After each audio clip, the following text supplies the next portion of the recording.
right, I guess a lot of people might have their opinions as to why Ambazonia was formed and the existence of it thereof. But today I'm joined by the president of Ambazonia himself, that's His Excellency Dr. Samuel Ikome Sako.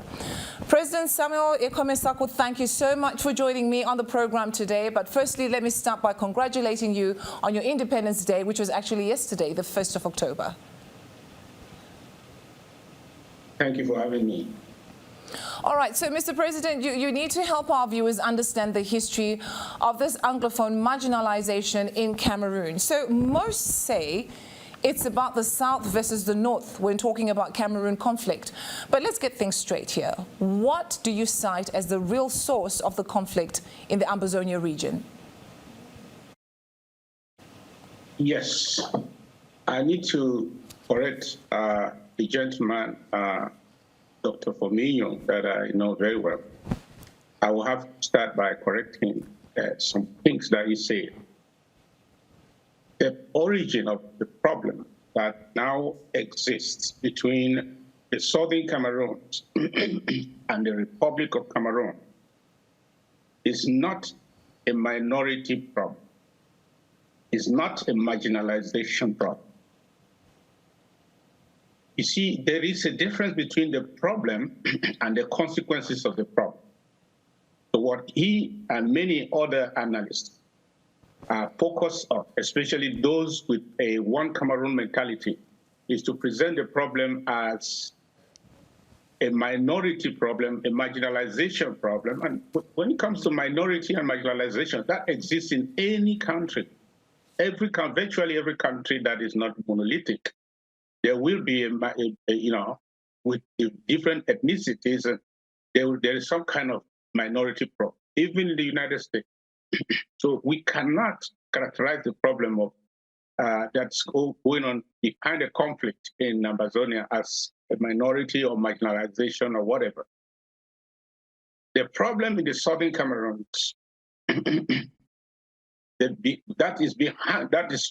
what caused the war that is going on is annexation. The Southern Cameroon's Ambazonia has been annexed by the Republic of Cameroon, and that is way back from 1961. So, and we were kept through the use of force. And because of the world order, we did not stand a chance to stand against the whole world at that time, because rejecting and resisting them would have been standing against the whole world combined, because of the ideological divide that existed, the Cold War, because it was concluded by certain international complicity that we were too small to be left to enjoy the fullness of our independence, but they will grant us independence by joining. We'll be independent, but we must join in a federated arrangement. You see, a federated arrangement, this is the first federation that is mandated by the United Nations. Mostly, federations are not conceived by or mandated by the United Nations. They are mandated, they are conceived by a nation. The parliament sits down and says, this is the form of government we want. But that was not the case of Cameroon. It was mandated by the United Nations on the Articles of Independence and Resolution 1608. So, in other words, it was a semi-confederation that was mandated by the United Nations, that two states should come together and form a new state and agree on the terms, sign an agreement. Of course, according to the United Nations Charter, such an agreement or a treaty will be deposited at the United Nations so that their boundaries can be, of course, their boundaries from that moment, their boundaries can be revised. Because every nation that is a member of the United Nations has its map in the United Nations. The only way two nations can become one and recognized as such, the two must agree and sign a treaty of union and dissolve their previous borders and assume the new borders of the new entity they have created and deposit such at the United Nations. That was not done. So we were forcefully annexed and our institutions dissolved, because by the time we came together in this arrangement that failed, we had a government, we had a prime minister who was the head of government, we had all institutions of state, we had a police force, we had everything, we had a parliament, and we came into this arrangement. Now, after annexation, they dissolved all our institutions and then subjected us to be, made us to be subjects to another nation. So that's called what? That's annexation. The rest are the consequences of the annexation.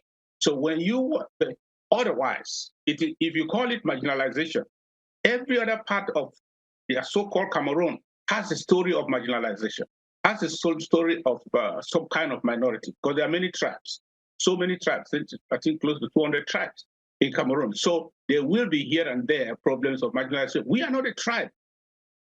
We are not just a linguistic group.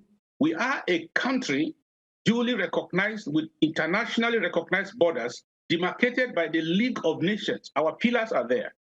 So we came into this union as gentlemen to form the first Pan-African example that would have really existed today. It would have been the Federal Republic of the Cameroons that the United Nations mandated.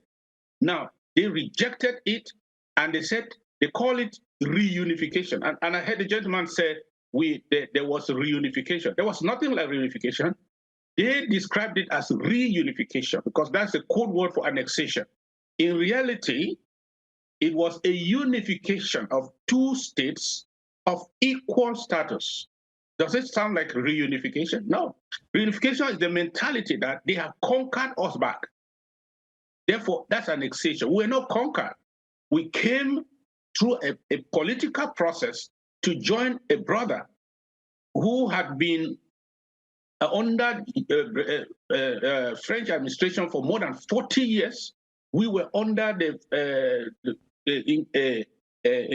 British administration under the United Nations for more than 40 years.